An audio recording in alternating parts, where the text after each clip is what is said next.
All right, let's go on a whirlwind tour of the world's most famous tax havens. Think of these places as the secret hideouts for the world's wealthiest people and companies.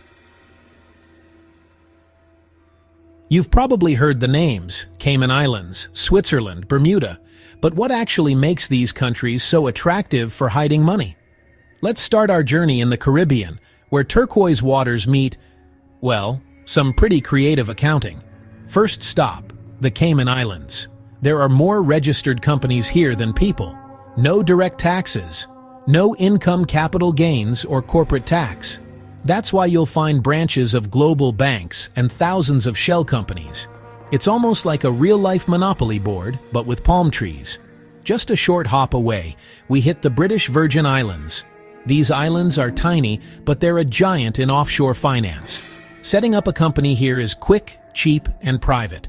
No public registry of owners. So, secrecy is basically the business model. Heading east, let's drop by Bermuda. You might think of pink sand beaches, but multinational insurance companies think of zero corporate tax. That's why so many big insurance and reinsurance firms have a mailbox here, even if they've never seen the ocean. Now let's jet off to Europe. First up, Switzerland. This country is famous for chocolate, watches, and bank secrecy.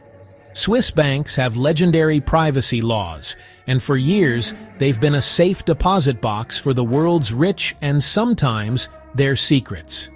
Next door is Luxembourg. It's tiny, but it's a giant in the world of finance. Flexible tax rules, friendly regulators, and a network of treaties make it a magnet for multinational corporations.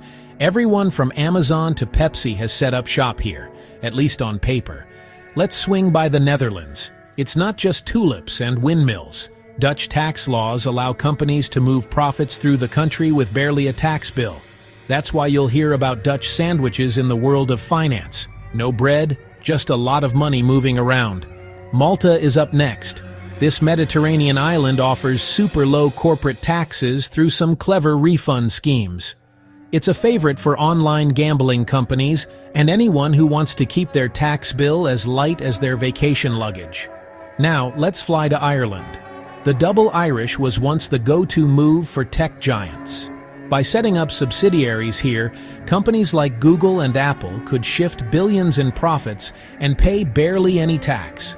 The loophole's closed now, but Ireland's low corporate tax rate still draws the world's biggest names. Mauritius, off the coast of Africa, is another rising star. With tax treaties across Asia and Africa, it's become a gateway for investment into emerging markets, often with a much lighter tax load. So, what do all these places have in common? They make it easy for people and companies to move money, pay less tax, and keep things private. That's why you'll find everyone from celebrities to Fortune 500 companies using them. But here's the twist. While tax havens aren't illegal, they raise big questions about fairness. When the richest people and companies pay less, who picks up the tab? So next time you see a tiny island on the news, remember, it might be small, but it could be holding billions. The world of tax havens is a lot more interesting and complicated than it looks on a postcard. Thanks for coming on this global money tour with me.